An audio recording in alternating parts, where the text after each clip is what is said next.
સદગુરુદેવની જય, રામા પીરની જય, જય જય સીતારામ। મારા ભાઈઓ બહેનો આત્મબંધુઓ બધાને ખૂબ ખૂબ જય સીતારામ। વિશેષમાં આપણે આ વિડીયો દર અઠવાડિયે લગભગ આપણે મૂકીએ છીએ, આપ બધા સાંભળો છો અને જોવો છો, તો ખૂબ ખૂબ બધાને પ્રણામ। અને આમાં કાંઈ ભૂલ થાય તો માફ કરજો, અને અમે બને એટલા પ્રયત્નો કરશું જે તમને બધાને ગમે અને ધર્મ વિશેની વાતો યોગ્ય જ હોય, સાચી હોય, તો એ વિશે અમે બને એટલા પ્રયત્નો કરશું। તો આપ બધા સાંભળો છો, બધાને ભગવાન ખૂબ સુખ શાંતિ આપે એ અમારી પ્રાર્થના। આજે આપણે જે વાત કરવી છે એ રામદેવ બાપાના પરચાની જ વાતો છે। કારણ કે રામદેવપીર મહારાજ જે 1461માં જન્મ ધારણ કર્યો એ આપણે ઘણી વખત વાત રજૂ કરેલી જ છે, પણ અવતારો જે ભગવાનના થયા એમાં ઉલ્લેખ પણ 24 અવતારમાં રામદેવ બાપાનો નથી કર્યો, એ વાત પણ આપણે રજૂ કરી છે। પણ રામદેવ પીર જે છે એને અંશાવતાર તરીકે જે રજૂ કર્યા છે એ હરજી ભાટીએ પણ એમાં પુરાવો આપ્યો છે। તો એ પુરાવામાં આપણને એ સાબિતી થાય છે, કારણ કે નકર એ ભજનમાં એવું આવે છે કે પડધમ બાજા વાગ્યા પશ્ચિમવાળા પીરના, એવા અનેક ભજનો છે। એમાં જોધાણાના રાજા હોય અને એ રાજા રામદેવ પીર બાપાને બિલકુલ માનવામાં ખુશી વ્યક્ત ન થતી હોય, એને બહુ દુઃખ થાય કે વળી આ હિન્દુઓ પીર ક્યાંથી, અને એ પોકરણગઢથી, એ મારવાડ પ્રદેશથી અમુક અંશે એ નગર છે, અને આ હરજી ભાટી નગરમાં જઈ ચડે છે, અને પછી હરજી ભાટીને જેલમાં પૂરી દે છે। કારણ કે જેલમાં પૂરી દે અને હરજી ભાટી પછી એ રામદેવ બાપાને પોકાર કરે છે, અને ત્યારે એવી રજૂઆત કરે છે કે તારો પીર હાસો હોય તો તું આ લુગડાનો ઘોડો લઈને ફરસ અને બધાને ધર્મનો માર્ગ બતાવસ, તો એ લુગડાનો ઘોડો આ લોઢાના સણ્યા ખાય તો તને છૂટો કરવાનો છે કે ભાઠી, એમ કરીને જેલમાં પૂરી દેશે। અને હરજી ભાઠી ભગવાનના આદેશથી, રામદેવ બાપાના આદેશથી જ એને ઘર ત્યાગ કરી અને કેવલ ભગવાનની ભક્તિ જ કરવા એક ખંભામાં જોડે લઈને નીકળી ગયેલા છે। એ વાત આપણે આજ કરવી છે। અને હરજી ભાટીના ભજનો પણ છે કે જ્યાં જ્યાં ભક્તોમાં જે હરજી ભાટીને દેખાણું તો એ વાત એમને કરી છે। તો પ્રથમ યુગમાં પ્રહલાદ રાજા થયા તો એમની પણ વાત એમને કરી છે કે ભગવાને એ પ્રહલાદને બચાવ્યા હતા। તો આ બધી વાતોમાં આપણને એવું પણ થાય કે પ્રહલાદ મહારાજ તો સતયુગમાં થયા હતા, પહેલા યુગમાં, પણ એ ભગવાનને એક અંશા અવતાર રૂપી જ ગણે છે હરજી ભાટી, જેથી એ વાત કરે છે। તો આપણે એ વાત કરી, બધા પ્રેમથી સાંભળજો, જોજો। ધજા દીઠે ઘણી સાંભળે અને દેવળ દીઠે દખ જાય, દર્શન કરતા રામા પીરના,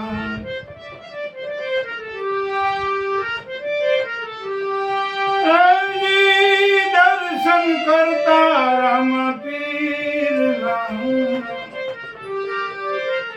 બધા પંડના પાપ બળી જાય। ધજા દીઠે ધણી સાંભળે, દેવળ દીઠે દખ જાય, દર્શન કરતા રામા પીરના, પંડના પાપ બળી જાય। તો જો પંડના પાપ જ બળી જાય છે તો પાપ રહ્યા કેમ, એ થાય ને આપણને, કારણ કારણ કે આપણે જાત્રાએ જતા હોય અને કહેવાતું હોય કે ગંગાજીમાં સ્નાન કરે એટલે બધા પાપ વિયા જાય, તો આપણે 68 તીર્થની જાત્રા કરીએ તો બધા પાપ વિયા જતા હોય તો બરાબર છે.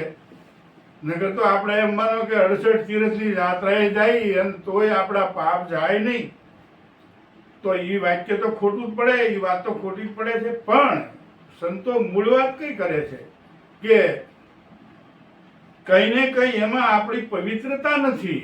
તીર્થયાત્રામાં કે દર્શનમાં ભગવાનમાં આપણું એવું શુદ્ધિકરણ નથી. કારણ કે દયા સમો કોઈ ધર્મ નહીં, નિંદા સમો નહીં, પાપ કહે ધીરજ કર જોડીને તજી ક્રોધ અભિમાન. પ્રથમ તો આપણે જે મારી બનાવી ચોપાઈ છે, મારી બનાવેલી, દયા નથી આપણામાં, ધર્મ નથી, અભિમાન આપણું ગયું નથી, હું પણ ગયું નથી, મોટાએ જઈ નથી, તો આપણા પાપ ક્યાંથી જાય? નકર વાણી તો કે જ છે. આ હરજી પાઠી આ બધી ભજન દ્વારા, દુહા દ્વારા, સત્સંગ દ્વારા બધી વાતો આપણને સમજાવે છે. અને હરજી પાટીને કહે છે, જયારે રામદેવ બાપાએ વાત કરી કે હરજી કે બોલો બાપજી કે અમે આ ધર્મના પ્રચાર માટે તમારે આ કામ ઉપાડવાનું છે, પણ બાપજી હું એમાં મને કાંઈ ખબર પડે નહીં. એ કે તમારે હવે હું કઈ કહું એમ જ કરવાનું, બીજું કઈ કરવાનું નથી. કે કયો બોલો હું કયો બાપજી? એ કે આ જોડી, એ જોડી પોતે હરજી પાટીના ખંભામાં પહેરાવે છે. અને એ જે નાનપણ વાક્ય છે, લુગડાના ઘોડા ઉપર રામદેવજી મહારાજ ઉડી ગયા હતા આકાશ માર્ગે. ઈ ઘોડો રામદેવ બાપા હરજી ભાટીને હાથ આપે છે અને કે હરજી કે હું બાપા કે આ ઘોડો મને અતિ પ્રિય છે, એવો કપડાનો ઘોડો, આ લુગડાનો ઘોડો હું નાનો હતો ત્યારે આની ઉપર બહુ રમ્યો છું, એટલે આ ઘોડો તું લઈ અને આ જોડીમાં રાખજે અને તારે બસ ગામડે ગામડે બધે ધર્મનો પ્રચાર કરવાનો છે, ભજન ગાવાને, સત્સંગ કરવો, પાઠ પૂજન કરવું. અને આ ઘોડો તું જ્યાં પાઠ કરી ત્યાં પધરાવજે અને મારું ભજન કરજે હરજી. અને એમાં આ જોડીને તું કોઈ જગ્યાએ હેઠી મૂકીશ નહીં, આ જોડીને હેઠી મૂકીશ નહીં. અને સવાર સાંજ આ જોડીને ધૂપ કરજે. આવી રીતે અને બીજ હોય કે પૂનમ હોય તે દિવસે તું ઉપવાસ કરજે અને બીજના દર્શન કરી અને ધન્ય થજે. અને તે દી આ જોડી તું ધોજે, બાકી આ જોડી તારે ધોવાની નથી. અને આ જોડીમાંથી તને તારી જરૂર પ્રમાણે તેમાંથી સોના મોરો પ્રાપ્ત થશે. તારે કંઈ કરવાની જરૂર નથી, તારે કોઈની આગળ લાંબો હાથ પણ કરવાનો નથી. કે હવે હરજી પાટીને પછી ક્યાં ઉપાધિ રહી? એટલે રામદેવજી મહારાજની જેને જેને તન મન ધનથી પવિત્ર ભાવથી અંતર શુદ્ધ રાખી અને જેને જેને ભજન કર્યું એને બાપાએ ખૂબ જ આપ્યું છે. કારણ કે બાપાએ ખૂબ જ દયા કરી છે, એના અનેક પુરાવા છે. અને હાલમાં આપણે ભારતભરમાં ગામડે ગામડે ગુજરાતમાં તો કે આપણે વિદેશ તો કંઈ પરદેશ તો જોયું નથી, ભારત બહાર કંઈ જોયું નથી, અને અંદર રીતે ગુજરાત સિવાય કંઈ જોયું નથી. તો ગામડે ગામડે રામદેવ બાપાના મંદિરો, આખ્યાનો, બધા છોકરાઓ રમે છે, વૃદ્ધો રમે છે અને ઘરે ઘરે રામદેવ પીર પૂજાય છે. એવા રામદેવ બાપાના પરમ ભક્ત હરજી ભાટીને આ રામદેવ બાપાએ જોડી આપી છે. અને હરજી ભાટી તો પછી આનંદથી બધે ગામડે ગામડે ફરે છે અને ગામમાં જઈ અને ચોરો હોય, ચોક હોય, ત્યાં રામદેવ બાપાના દુહા ગાય ને આનંદ કરતા કરતા ફરે. અને કોઈ કહે બાપા અહીંયા પધારો તો ના, પાછો પાઠ માંડે. ગામના બધા ભેગા થાય અને એ બાજોઠ ઉપર ચોખા પાથરી અને ઉપર એ લીલો ઘોડો પધરાવી ધૂપ દીપ કરે અને ભજન કીર્તન ને સત્સંગ કરે. આવી રીતે ફરતા ફરતા ફરતા ફરતા ઠેઠ જોધાણા નગર છે, ત્યાં પોતે હરજી ભાટી આવે છે.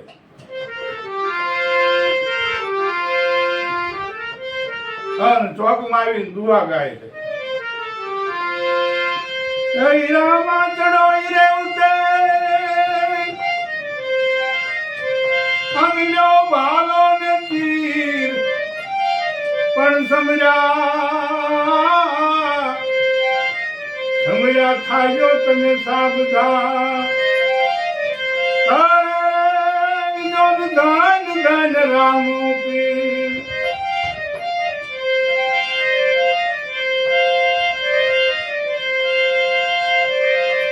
રામા કહું કે રામદેવ હીરો હીરો કહું કે લાલ પણ જેને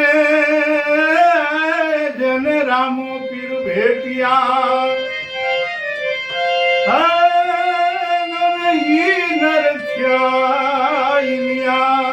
આવા દુઆ ગાય છે. ત્યારે ઈ રાજમાંથી એક બે હજુરિયા દોડતા રાજ દરબારમાં જાય છે. જોધાણા નગરમાં હરજીવાડી ચોકમાં દોહરા ગાય છે રામાપીરના. અને એ કોઈક હજુરીઓ એ રાજાનો જઈને વાત કરે છે કે કોઈક જોર મોટા મોટા અવાજમાં કે ગામમાં દુઆ ગાય છે રામાપીરની જે બોલાવે છે. એને તો કે જલ્દી જલ્દી પકડી લાવવાય. 5 ને મોકલ્યા એ કાર્ય ભાલાવાળા અને રાજમાં હાજર કર્યા. હરજીભાઠી જોડીમાં ઘોડીલો છે કે ક્યાંથી આવો તું કોણ છો? કે બાપા પોકનગઢથી આવું છું અને મારું નામ હરજીભાઠી છે. તે ક્યાંમાં બધે તું શોખમાં આવીના દુઆ ગાસ રામાપીર રામાપીર રામાપીરની વાતો બહુ સાંભળી. પીર કોણ છે અને તું આ હું લેવા કરે બધે ગામડે ગામડે? કે બાપા હું તો ભગવાનના ગુણગાન ગાઉં છું. ભગવાનની એવી ઈ ક્યાં ભગવાન થઈ ગયો તારો? કે બાપા મારે માટે તો ભગવાન છે. અને આમાં જોડીમાં શું છે?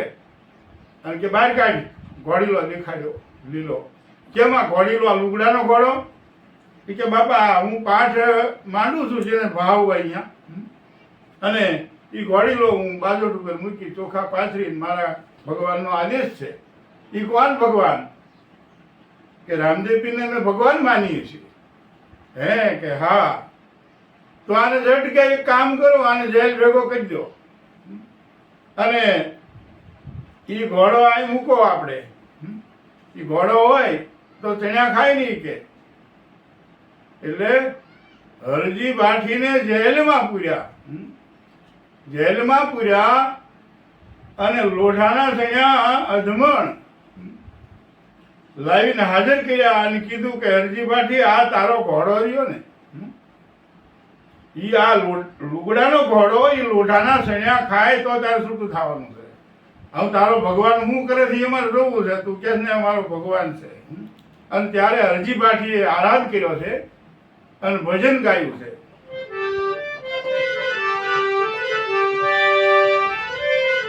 પડધમવા જવા ગયા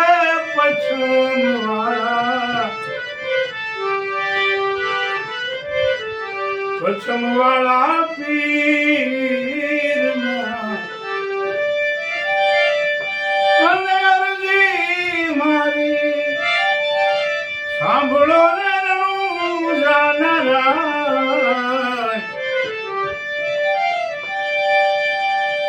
અને અરજી મારી સાંભળો ને જાનરા.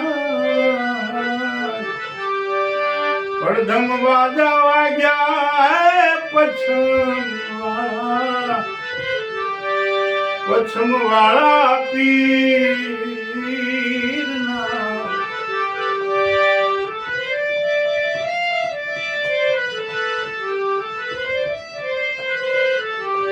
એવા હરજીભાઠી પુરાણા રે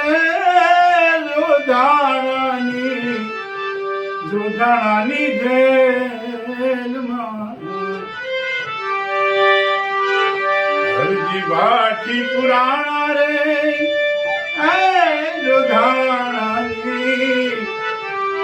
જોધાણાની જેલમાં. અને લુગડાનો ઘોડો લોઢા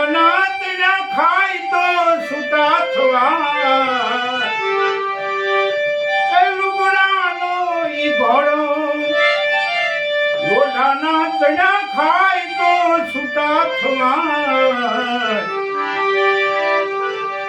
અડધમ વાજા વાગ્યા વાગ્યા પછમ વાળા પીરના એ હરજી પાટીને પૂરી કીધા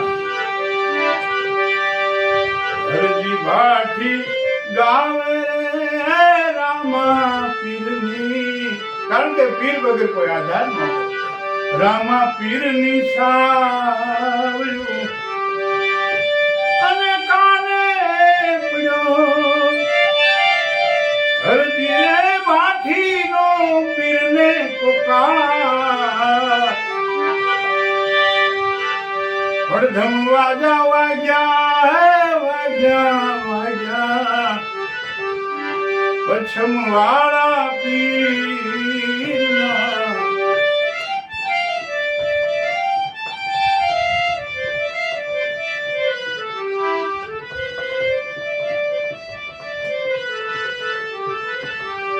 એવા પલંગથી પછાડ્યો એ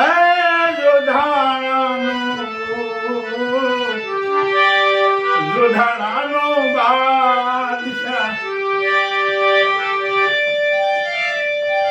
અને લુગડાનો ઘોડો લોઢાના ચડાય અધમણ ખાય ઈ લુગડાનો ઘોડો લોઢાના ચડાય અધમણ ખાય અડધમ વાજા વાગ્યા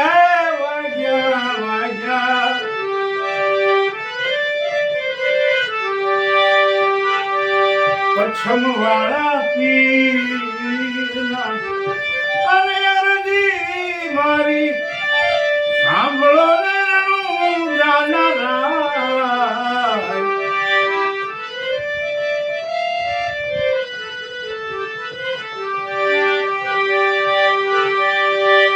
હરિને ચરણે હે હરજી ભાઠી હરજી બોલ્યા અને પીરની પછી જેલમાં થાપનાયું થાય અને રામા પીરની જેલમાં થાપનાયું થાય અડધમ વાજા વાગ્યા પછમ વાળા પીરના આ રામો પીર આ ઇન્દો પીર અને ઈ હરજી પાટીને જેલમાં પૂર્યા છે અને હરજી પાટીએ રામદેવ બાપાને પોકાર કર્યો સાવળ ગાય ભજન ગાવા મળ્યા અને રામાપીરને કાને વાળ પડ્યો અને રામદેવજી મહારાજને પ્રગટ થતા હું વાલભાઈ અને આવી અને પલંગથી પછાડ્યો એ જોધાણાનો રાજાને પછાડીને નાખી દીધો છાતી ઉપર ભાલો ધારણ કરીને ઉભા રહી ગયા મારી નાખું ઠાર અને કરગરવા માંડ્યો હું ઓળખી ન હે પીર હે હિન્દવા પીર અમને માફ કરો મારા ગુના માફ કરો મારી ભૂલ થઈ ગઈ હું તમને ઓળખી શક્યો નહીં અને તરત જ તે એ કહે જો આ તારો ઘોડો આ ઘોડો જે છે રામદેવ બાપાનો એ તું જોઈ લઈ આ તારા લોઢાના સણ્યા ખાય છે અને આખા અધમણ જે ભરેલું મોટું લોઢાનું તગારું હતું એ બધા લોઢાના સણ્યા એ લુગડાનો ઘોડો ખાવા માંડ્યો અને ઝાલરું વાગવા માંડી ગગનભેદી વાતાવરણ થયું શંખ વાગવા માંડ્યા નગારા વાગવા માંડ્યા અને ધરતી ધ્રુજવા માંડી આવો ગગનભેદી વાતાવરણ જોઈને ઈ જોધાણાનો રાજા એકદમ બેબાકડો થઈને કરગરવા જ્યારે બહુ માંડ્યો અને રોવા માંડ્યો અને આપોઆપ જેલના તાળા તૂટી ગયા હરજી પાઠી છૂટી ગયા ઈ હરજી પાઠી અને ઈ રામદેવ બાપા હવે ઈ હરજી પાઠીના ભજનો આપણે જોઈએ તો ઘણા ભજનો છે એમાં હરજી પાઠીએ અનેક ભજનો ગાયા છે સમરુ રામા પીર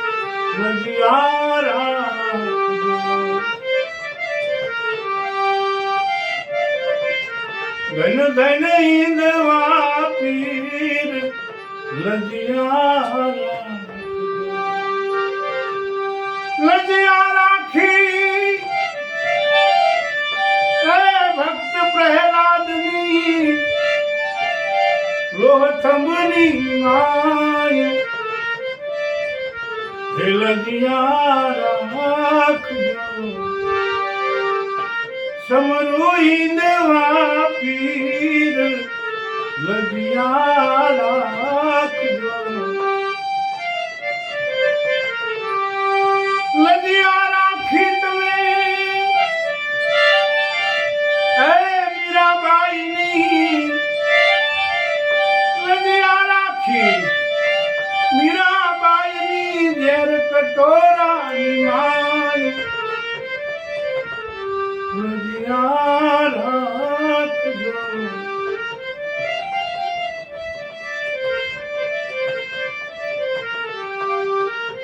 સમરુ રામા પીર લજિયા રાખજો મીરાબાઈ કર્મનો સંગાથી પ્રાણ મારું મીરાબાઈ શું કહે છે હજી ભાટી આ ભજનમાં કીધું કે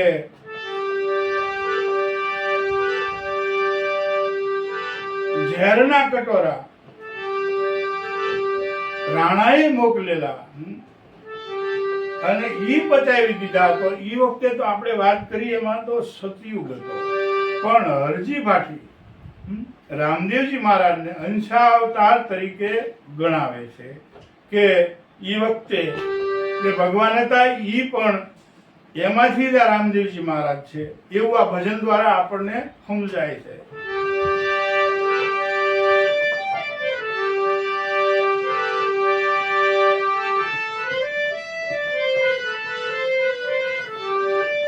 જો તમે મીરાબાઈ ના મોલે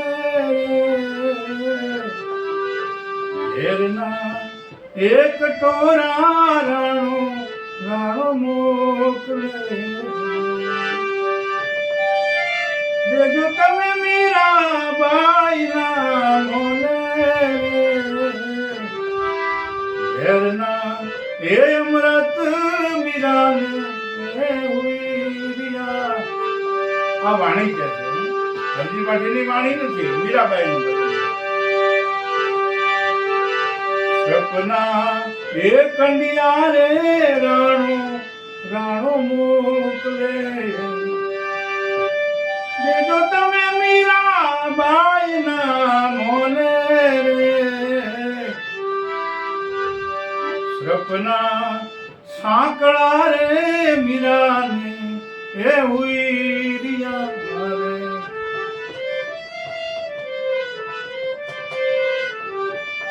મીરા કેસે રાખણ હારો મારો રામ રે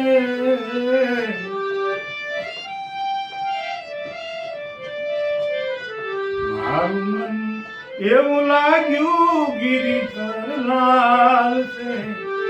આ કેમ કે છે?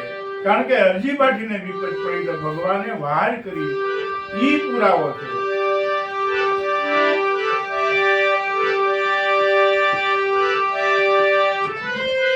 મીરા કે છે રાખણ હારો મારો રામ રે મારું મન એવું લાગ્યું ગિરિધર લાલ છે.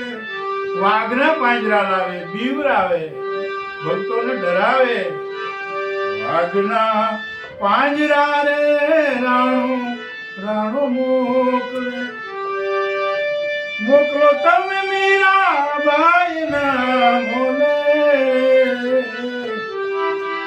વાઘના એ વાસરુ રે મીરાને હુઈ રિયા. કારણ કે એને તો વાસરુ જેવું લાગે, ગાયુના વાસરુ વાલા હોય. મીરાબાઈ હાથ ફેરવવા માંડે, કારણ કે જેને રાખવા વાળો ભગવાન છે. ઈ ભજન હરજી ભાટી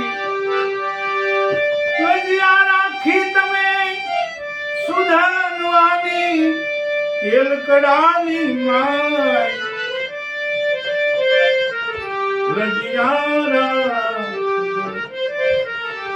સમરૂ રામા પીર રજિયા રાખજો ધન ધન ઈદવા પીર રજિયા રાખજો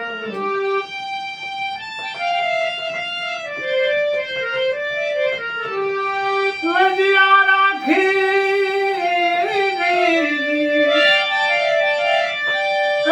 સતી દ્રૌપદીની ભરી સભાની માય રજિયા રાખજો કુરુક્ષેત્રના મેદાનમાં જ્યારે મંડાણ નહોતા થયા ત્યારે ઈ કૌરવોએ ઈ ધૃતરાષ્ટ્રના દીકરા દુર્યોધને એટલું જ કીધું તો હોયની અણી જેટલી જમીન પાંડવોને દેવાની થતી નથી અને બધું હારી ગયા ઈ ભારતના આ યોદ્ધાઓ અને હારે ભગવાન હોવા છતાં એટલી બધી વિપત પડી કે આ કોઈ દુઃખ વર્ણવી ન શકે એટલું બધી એમને પીડા ભોગવવી પડી વનવાસ વેઠવો પડ્યો અને જુગારમાં બધું હારી ગયા છતાંય આપણે આજ પણ એવો જુગાર રમાય છે મારી તો બધાને પ્રાર્થના પગે લાગી છે કે જુગારથી બને તો શેટું રહેવું એની સંગત ન કરવી એના ભેગા આપણા છોકરાને બેહવા ન દેવા કારણ કે દારૂ જુગાર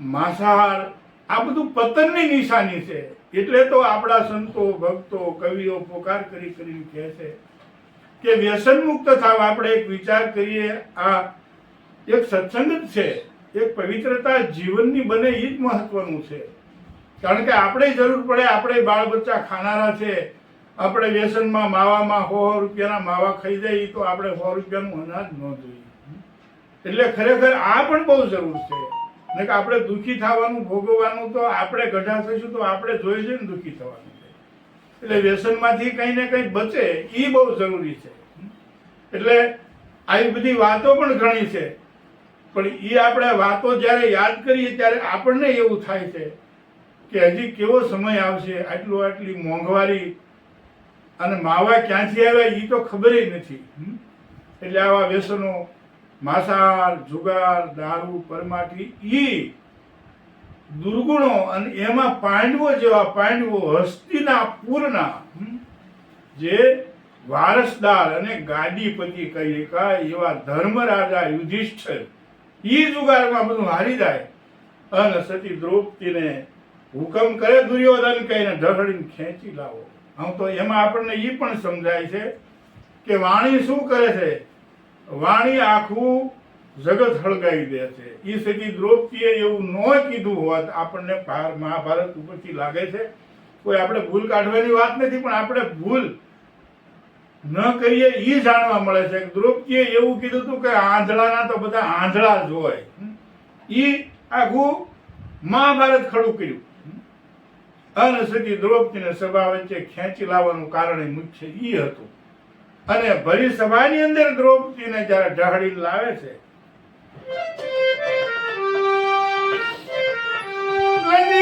રાખી તમે દ્રૌપદીની ભરી સભાની પણ ભગવાન છે લજિયા રાખજો સમરૂ હિંદવા પીર લજિયા રાખજો સભામાં લાવ્યા અને જ્યાં સુધી કે મોટા નાના નહીં ભીષ્મ પિતા જેવા ગુરુ દ્રોણ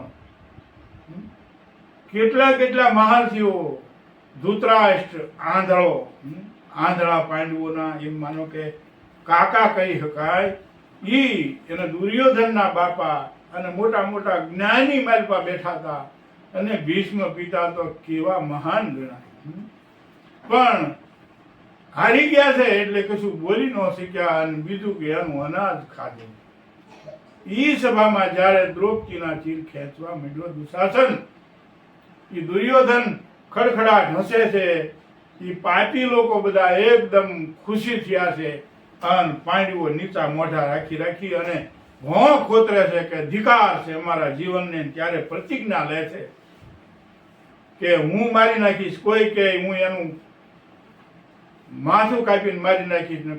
જ્યારે દ્રૌપદીના એમ માનો કે એવું સોગંદ ખાધા કે હું એના લોહીથી મારું આ જે વાળ ને માથું છે એનો પલાળીને ત્યાં સુધી સોટલો નહીં બાંધવું, આવા તો નિયમ લીધા. અને જાંઘમાં બેસવાનું કીધું તું દુર્યોધને, તો એની જાંઘે હું મારું નહીં ત્યાં સુધી ભીષ્મ પ્રતિજ્ઞા કરે. કોણ? ભીમ. આવી પ્રતિજ્ઞાઓ લીધી ઈ વખતે. અને દ્રૌપદીના ચીર ખેંચાય છે અને દ્રૌપદીની હાડી હાવ ઉગાડું શરીર થવાની તૈયારી થઈ જાય ત્યારે કનૈયાને ભગવાનને, કારણ કે આંતરનાદ કહેવો કે હે કનૈયા લાજ રાખ્યો મેરી. આ અંતરનો પોકાર જ્યાં સુધી થતો નથી ત્યાં સુધી ભગવાને વાર કરી નથી. કારણ કે દ્રૌપદી સભા મેં ઘેરી પલકી કરીને દેરી ચીરો की लाई ढेरियो लज्जा बचाने वाला आजा गरीब पर्वत कब से बुला रहा हूं. આ ભજન સુરદાસનું છે, એમાં પુરાવો આપે છે. ગજરાજને બચાયા ચડકે ગરુડ सी धारा, जूड़ मार के बचाया वो बंधन छुड़ाने वाला आजा गरीब पर्वत कब से बुला रहा हूं. તો એ ગજરાજ મોટો હાથી હતો અને હાથણીઓ સાથે બાળ બચ્ચા સાથે સ્નાન કરતો હતો બહુ વિશાળ સરોવરની અંદર. અને ત્યાં કમળો તોડી તોડીને એકબીજા પર ફુહારા નાખે છે. મોટો રાજા ગજરાજ, બહુ મોટો રાજા. કેટલા એના તો નાના નાના બચ્ચાઓ, રાજકુમારો, હાથીઓ અને વિશાળ સરોવર એ સમયનું. અને માલપા મગરે જુડે પગ પકડી લીધો અને અંદર ખેંચવા માંડ્યો. હાથણીઓ બધી એની રાણીઓ કરે શું, રાડ્યું પાડે અને બધા છેલ્લે એક દી બે દી કેટલું લોકો આવી રીતે વિયા જાય છે. અને ત્યારે ભગવાનને પુકાર કરે છે, કારણ કે કુંડ થોડીક બહાર રહી છે, એ બુડે એટલે મરી જાય જળમાં. ગજરાજ મરી જાય, બધા ભાગી ગયા. કારણ કે વિપત પડે પછી રાતે દીએ શું કરે, કારણ કે ઓલો પાણીમાં ખેંચતો જાય. હજારો વર્ષ યુદ્ધ હાલ્યું એમ લખે. હજારો વર્ષ એ ભક્ત હતો ગજરાજ, ભગવાન વિષ્ણુ પરમાત્માનો ભક્ત હતો. અને એ ચોખા વાક્ય છે, ઊંટ બારી રહી કે હવે તું મરી જાય છે. અને ત્યારે ભગવાનને પુકાર કર્યો અને ભગવાન ગરુડ ઉપર ચડીને આવીને સૂર્ય ચક્રથી શીશ છેદી નાખ્યું અને ગજરાજને બચાવ્યો. ઈ દ્રૌપદીને બચાવવા ભગવાને જ્યારે પુકાર કર્યો, આંતરનાદ કર્યો અને વિષ્ણુ પરમાત્મા પ્રગટ થઈ ગયા. આંધળા હું પાડે, કારણ કે દ્રષ્ટિ નથી પવિત્ર, એને કઈ દેખાતું નથી. આપણી દ્રષ્ટિ પવિત્ર થઈ જાય, આપણને અશુદ્ધતા વહી જાય, બીજામાં દુર્ગુણ આપણા ભાગવા માંડે અને પવિત્રતા આપણને દેખાવા માંડે તો આપણને શાંતિ થાય. નકર આ હૃદયમાં ક્યાંય શાંતિ છે નહીં, એવું સંતો કહે છે. આ કોઈ આપણી વાત નથી. એમ દ્રૌપદીને 999 ચીર ભગવાન કે પૂરે છે. દુશાસન ખેંચી ખેંચીને બેભાન થઈને પડી ગયો, કારણ કે ભગવાન જ્યાં શીર પૂરે આવીને પડી જવું પડે. ધન ધન રામા પીર લજિયા હરિચરણ અરજી વાઠી બોલ્યા. આ તમારા બાનાની પદ રાખજો, તમારા બાનાની પદ રાખો લજિયા. ધન ધન રામા પીર લજિયા રાખજો. એટલે ભગવાને ભક્તોની બધી લાજ રાખી છે. એમાં અરજી વાટીની પણ લાજ રાખવા ખુદ ભગવાન પધાર્યા, પરચો આપ્યો અને જોધાણાના રાજાને અભિમાન ઉતરી ગયું અને ભગવાનના ચરણમાં પડ્યા. એવા આપણે બધાને કોટી કોટી જય સીતારામ. આગળ આપણે પાછા સત્સંગ કરશું.